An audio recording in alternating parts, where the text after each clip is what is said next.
Hello and welcome back to my channel on all things creative, and this week I'm fabricating a gorgeous handmade laser cut jewellery stand made from basswood. I'll be using my xTool M1 laser cutter and engraver, and I will be creating the main framework in Illustrator and then finishing off the design in Creative Space. And once cut out, I will be adding my own personal touches with paint and gold hardware. So this project is easy to do and it only requires some gluing up, and you can paint and decorate yours any way you fancy.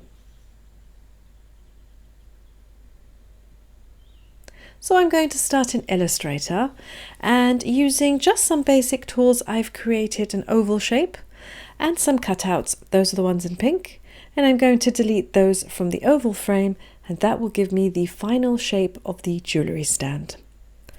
And once this is all done, I can export this in GFX format or SVG if you prefer, both of which are compatible with Creative Space.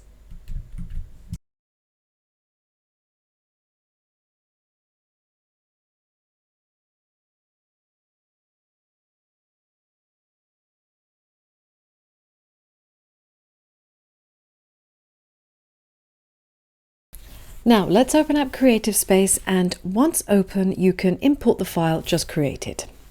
So I've designed this stand in two sides. There's the back and the front, and I'm going to be using 3mm plywood, which is the maximum thickness you can laser cut with the M1. So to make this stand just a little thicker in depth and a little more sturdy, I'm going to stick two 3mm plywood halves that will give me a nice 6mm thick jewellery stand.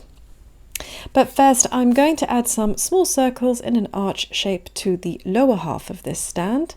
This will be the front side, and for the back side of this stand I've created a slot near the lower part so I can insert a piece cut out that will hold up the stand. And once again I will need to laser cut this twice for a 6mm thick piece. So when creating a large project like this, I like to make a sample piece cut from cardboard. So that's what I'll do first, and then I'll assemble it, and then I can iron out any faults I see in my design and fix them. So this is my sample piece made out of cardboard. I've checked that everything fits in place, and further down in this video I'll show you what all those holes are for.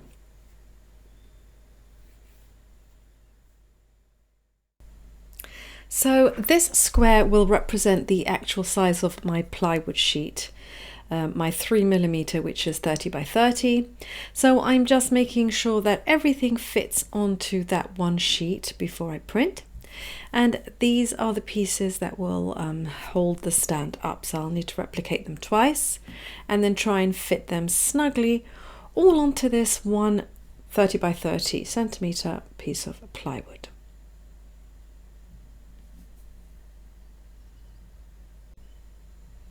And what I like to do before I laser cut the actual plywood is to just score the outline so that I can see if the pieces are centered. And then once I've made sure everything fits onto the plywood, I will then send the file to be laser cut.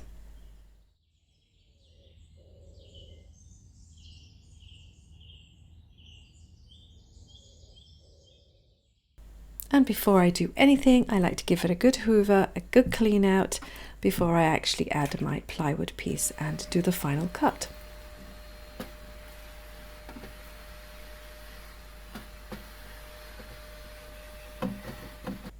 So in goes my plywood, and I'm going to do the score.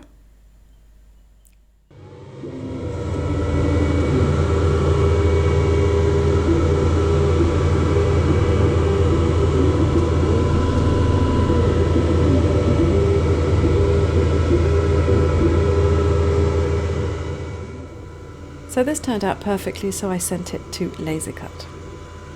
And here it is all done. I've got the two pieces of the stand to hold it up, and I've got the actual to the front and the back.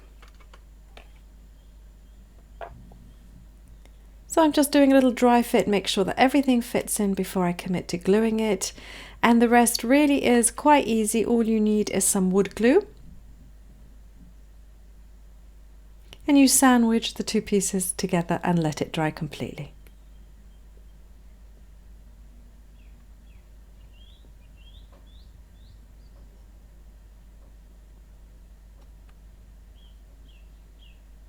before you finish, just get a paintbrush and wipe off any excess wood glue.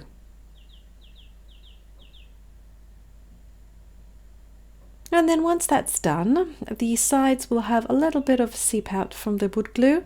So I like to take a fine sandpaper, I think I've got 120 here, and I'm going to give the sides and the front a very light sanding.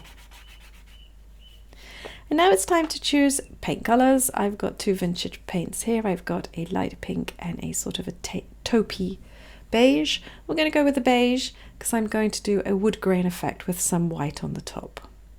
So I usually do 2 layers. Plywood is quite easy to paint. You don't need to prime it. At least I found I don't need to prime it. So I'm going to do 2 coats of this chalk paint, let it dry completely, and then I've just added my own decoration. So I didn't show this process because I've done that in other videos. I've used some furniture transfer, and I've used a little brush effect with some white paint, a dry brush effect on the top. And now I'm going to add some silver leaf, or at the end I think I choose the gold, the pink gold.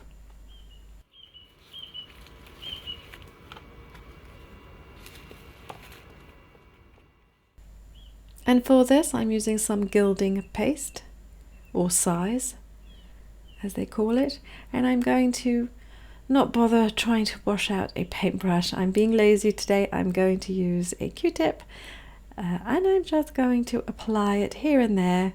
I like my gold leaf to look a little grungy, so I'm just going to put a little bit here, a little bit there, let it dry completely so that it's still tacky to the touch.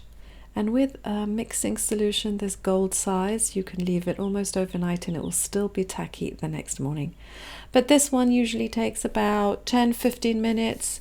You can accelerate the process by using a blow dryer. So this is dry and I'm going to add my gold leaf. And I'm using real gold leaf here. Sometimes I treat myself. This project's actually for myself. So usually when I'm just doing videos for content, I will use a, well, it's not a fake, it's a metal leaf rather than a real gold leaf. But here I'm treating myself. This is for my dressing room, and so I am adding some real rose gold leaf. And once you've applied all that, just give it a minute or two to settle down, and then using a very fine brush, you can brush it all off.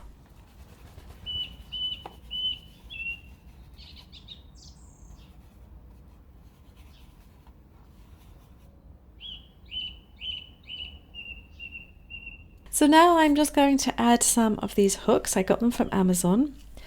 These are brass hooks, and I'm just going to put one in each of those tiny holes in the front. And I'm using a pair of pliers just to help things along, because the plywood is actually quite dense, and some I'm going to need a little help so I don't hurt my fingers.